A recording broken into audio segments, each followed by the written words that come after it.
ధన్యవాదాలు, కృతజ్ఞతలు తెలియజేయాలనే ఉద్దేశంతో ఈ సమావేశం ఏర్పాటు చేయడం జరిగింది.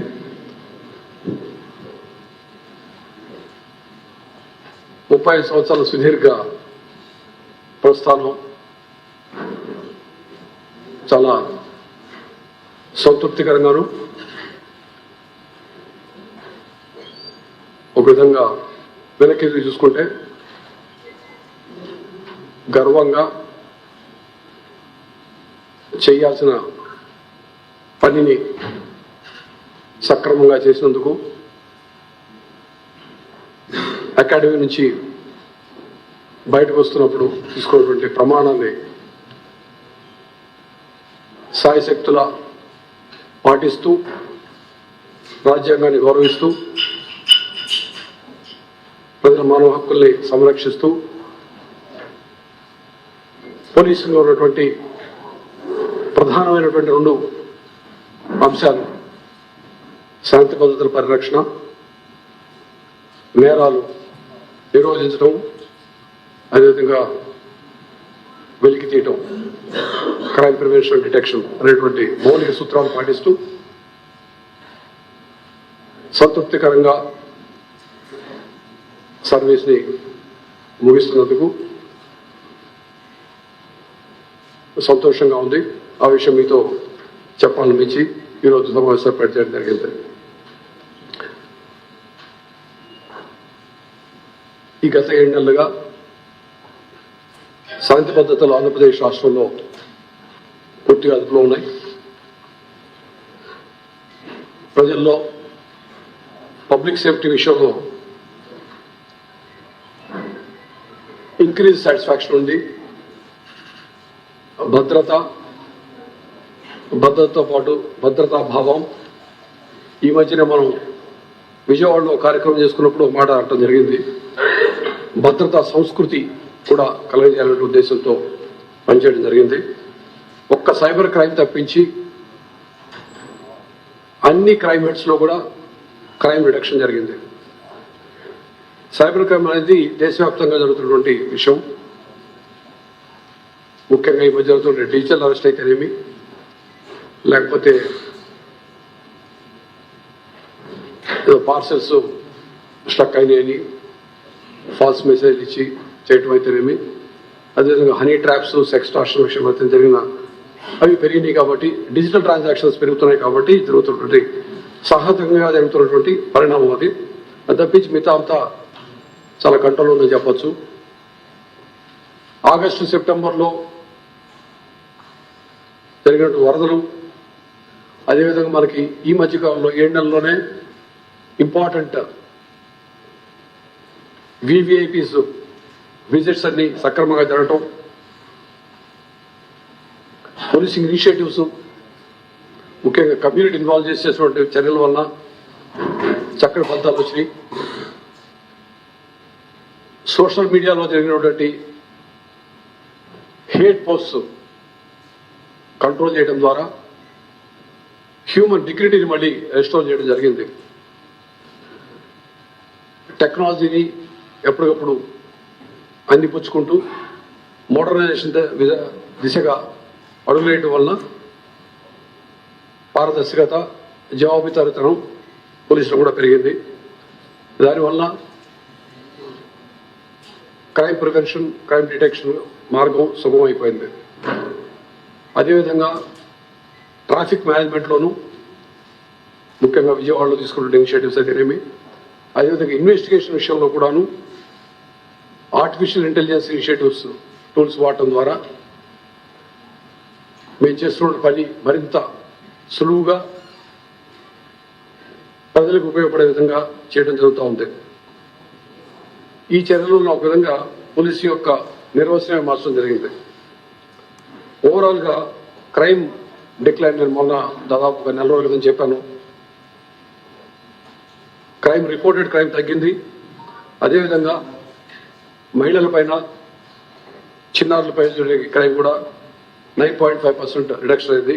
ఈ స్టాటిస్టిక్స్ పేపర్స్ నోట్ మీకు ఇస్తాం కాసేపట్లో.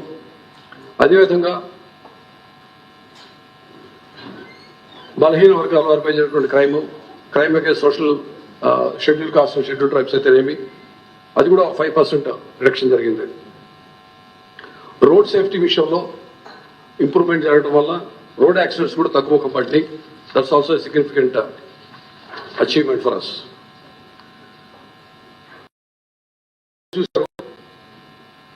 దాదాపు ప్రతి జిల్లాలో కూడా నిన్న పల్నాడు జిల్లాలో చూసాం, మొన్న విజయవాడలో చూసాం, ప్రతి చోట కూడా సీసీటీవీ కెమెరాస్ పూర్తిగా ప్రభుత్వం పైనే ఆధారపడి ఉండకుండా ప్రజల్ని సమాయత్తం చేసి వాళ్ళని మోటివేట్ చేసి క్రైమ్ హాట్స్పాట్స్ ఎక్కడైతే క్రైమ్ జరుగుతుందో అదేవిధంగా ట్రాఫిక్ జంక్షన్స్ అయితేనేమి రిలీజియస్ ప్లేసెస్లోనూ, ఎందుకంటే కొంచెం చోట్ల అఫెన్స్ జరిగినప్పుడు ఏం జరిగిందో ఎవరు చేసే తెలియదు గందరగోళ పరిస్థితి ప్రమాదం ఉంది. సో ఈ అన్ని చోట్ల కూడాను సీసీటీవీ కెమెరాలు ప్రజల సహాయంతో దాతల సహాయంతో పెట్టించాలని ఆలోచన పెట్టాము.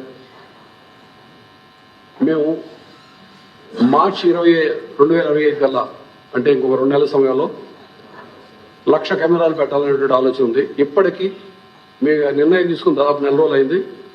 4 రోజుల్లో 28,500 కెమెరాలు పబ్లిక్ సహాయంతో పెట్టడం జరిగింది. ఈ స్పీడ్ ఇటానే కొనసాగితే మార్చ్ 31కి 1,00,000 కెమెరాలు ఖచ్చితంగా మేము లక్ష్యం సాధించగలమని చెప్పి నమ్ముతా ఉన్నాను. అది ఒకసారి వచ్చాక పోసా మా వాళ్ళకి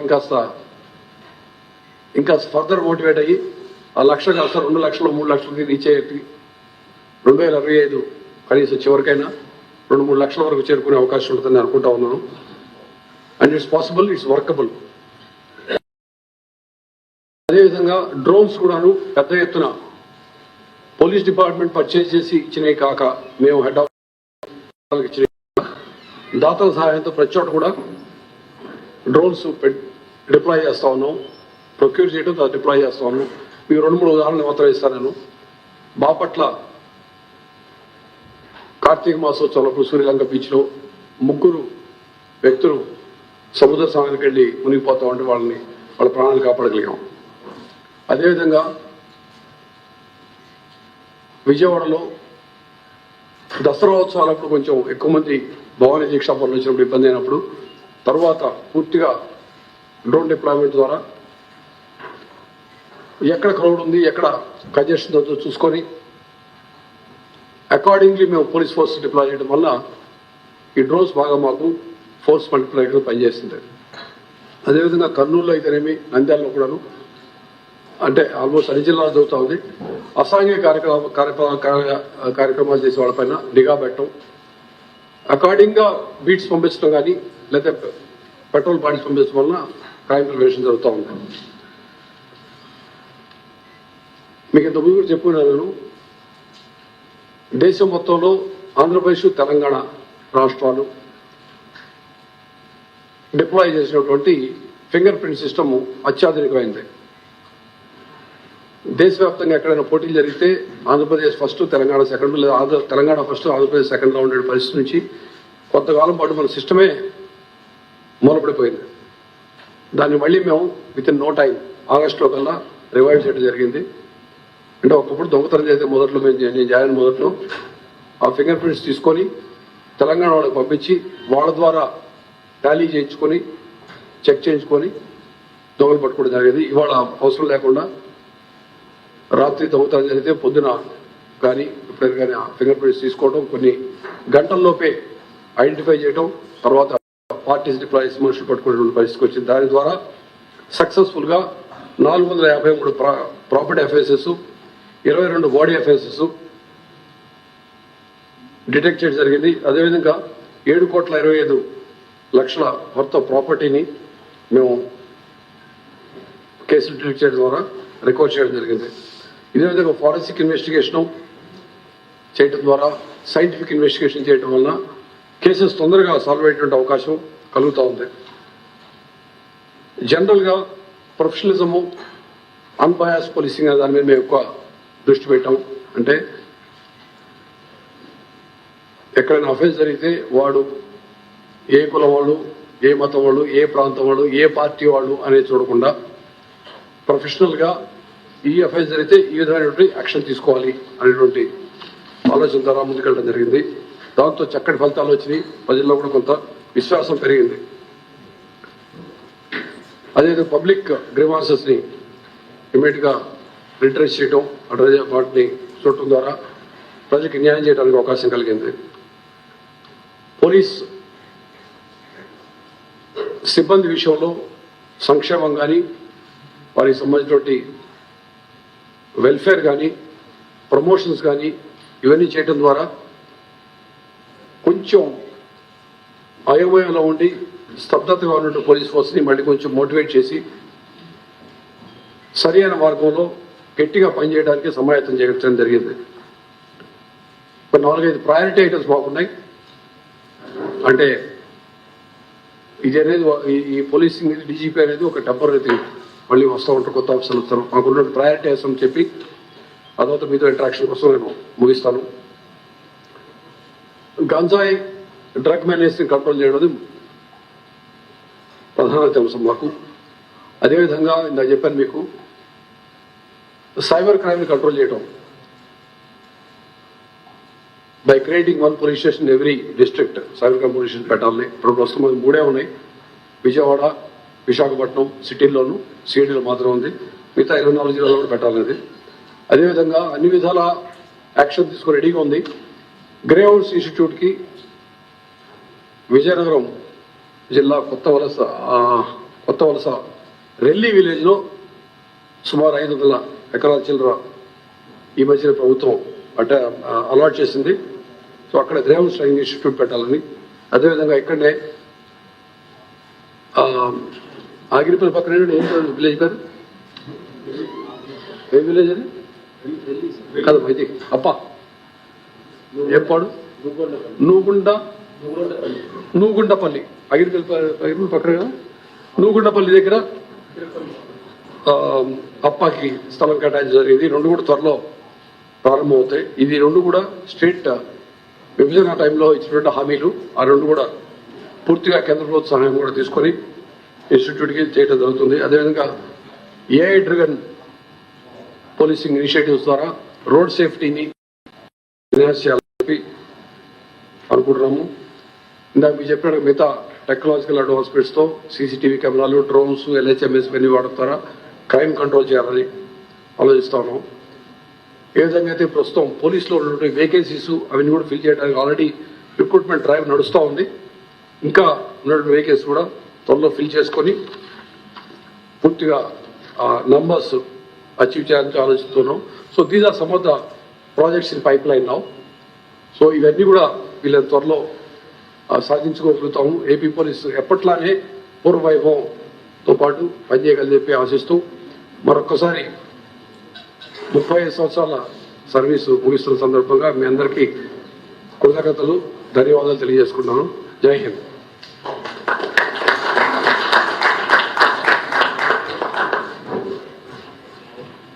anything from your side, otherwise will adjourn for lunch. Career లో బెస్ట్ అచీవ్మెంట్ అనిపించింది ఏదైనా ఉందా సార్?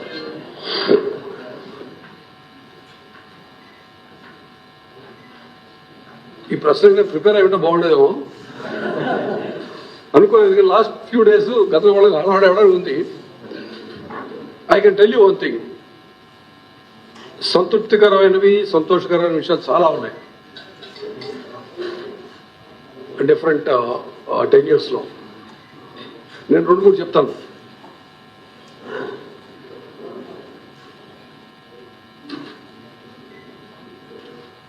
నక్సలైట్ తో పోరాటం చేస్తూ చనిపోయినటువంటి కానిస్టేబుల్స్కి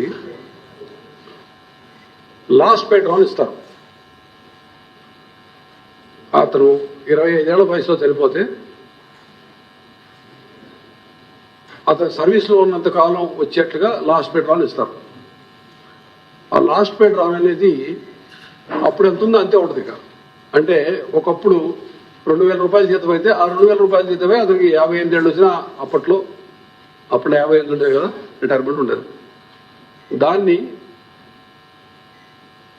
మేము పూర్తిగా పిఆర్సీ, అతను బతుకుంటే కనుక పిఆర్సీ జీతం ఎట్లా అవుతుందో ఆ విధంగా వచ్చే విధంగా మేము చేయగలిగాం. అప్పుడు వాళ్ళకి ఇంకాస్త ధైర్యంగా పనిచేయడానికి అవకాశం వచ్చింది. సో అటువంటి చిన్న విషయాలు మాకు చాలా సాటిస్ఫాక్షన్ వస్తాయి. ఎందుకంటే the last man in the hierarchy should be happy. అదేవిధంగా మేము సిఐడిలో ఉన్నప్పుడు ఒకసారి 2005 కేసు వైజాగ్లో కేసుని 2017లో 12 సంవత్సరాల తర్వాత మోసపోయిన డిపాజిటర్స్కి డబ్బులు ఇప్పించగలిగాం అందరికీ. So that gives us lot of satisfaction. అట్లా చెప్పుకుంటూ పోతే చాలా ఉంటాయి. కొన్ని నేను చెప్పలేను యాక్చువల్లీ.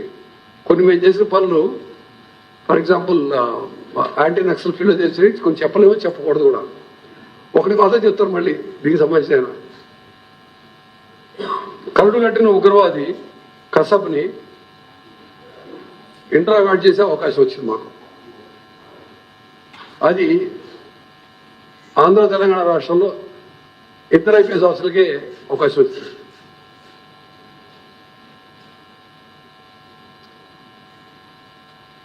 అందులో నేను ఒకటే ఉన్నా ఇప్పుడు, 2 లేడు. సో అట్లా చెప్పుకుంటే చాలా ఉంటాయి. మారిషస్ పోయి ఇంటర్నేషనల్ రెడ్ చార్జెస్ స్మగ్లర్ తీసుకురాగలరు. ఎందుకంటే ఎందుకు చెప్తున్నంటే ఒక డిపోర్టేషన్ ఒక ఎక్స్టెన్షన్ కేసు అనేది చాలా కష్టం విషయం. మనం చూస్తూ ఉన్నాం మనకి వేరే దేశాల్లో దాక్కున్నటువంటి నేరస్తులు ముద్దాన్ని తేవడం ఎంత కష్టమో. సో అట్లా చెప్పుకుని పోతూ ఉన్నాయి. I have lot of satisfaction. అందుకే చెప్తున్నా, వెనక్కి తిరిగి చూసుకుంటే సంతృప్తికరంగానే సాగింది ప్రయాణం అని చెప్పుకోవచ్చు.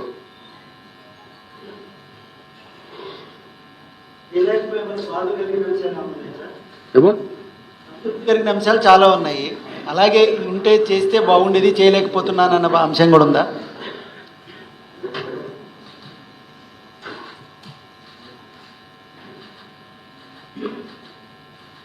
నా పోస్టింగ్స్ అన్నింటిలో ఒక దాంట్లో నేను బాధపడ్డాను. పోస్టింగ్స్ విషయం పని కాదు. ఇదే ఆఫీసులో డీజీ రైల్వేస్ కింద వచ్చాను. పని ఎక్కువ ఉండేది కాదు. దాంతో చాలా బాధ అనిపించేది. పని లేకుండా కూర్చున్నాను నేను కొద్ది కాలం పాటు. అది వర్క్ విషయంలో కాదు కానీ వర్క్ లేకపోవడం వల్ల జరిగినటువంటి బాధ అది. Otherwise life has been good. నా ఎగ్జాక్ట్ గుర్తురాట్లా, గుర్తు చేసిపోతే వస్తాయి, ఖచ్చితంగా ఉంటాయి. కొన్ని చేయలేకపోయిన విషయాలు, చేద్దాం అనుకున్న విషయాలు, చేయలేకపోయిన విషయాలు ఉంటాయి. నాకు గుర్తురాట్లా.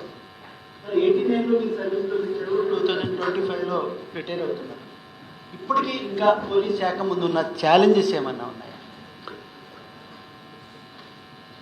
జనరల్గా అంటే నేను గొప్ప చెప్పుకోను కానీ జనరల్గా ఉన్నటువంటి ఒక సమస్య ఏమిటంటే సామాన్య పౌరుడు ఎవరితో ఫోన్ చేయించుకోకుండా ఎవరి రిఫరెన్స్ లేకుండా పోలీస్ స్టేషన్కి పోయి ధైర్యంగా కంప్లైంట్ ఇచ్చి ఎఫ్ఐఆర్ కట్టించుకుంటాం అనేది ఇప్పటికీ కొంచెం కష్టంగానే ఉంటుంది. చాలా మనం రిఫార్మ్స్ చేసాం, హెల్ప్ డెస్క్లు పెట్టాం, ఎన్నో పెట్టాం.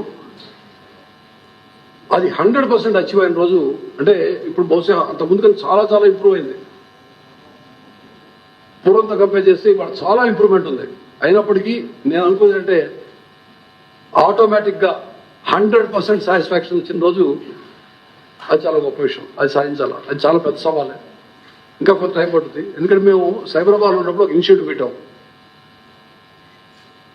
సిటిజన్ అయితే కస్టమర్. అది అంటే పోలీస్ స్టేషన్కి వచ్చి షాప్కి వెళ్తే ఏ విధంగా అయితే వాడు బలవంతాను బతిలాడో ఇబ్బంది పెట్టో మీరు మోటివేట్ చేసో వస్తువు కనిపిస్తాడో, మేము కూడా పోలీస్ స్టేషన్కి వచ్చి ప్రతి వాడిని మా సర్వీసెస్ని అతను యూటిలైజ్ చేసుకునే విధంగా చేయాలి.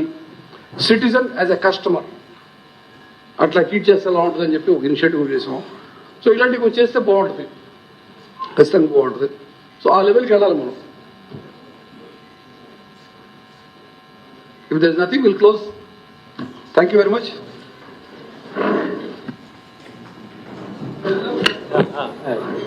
So kindly join for lunch.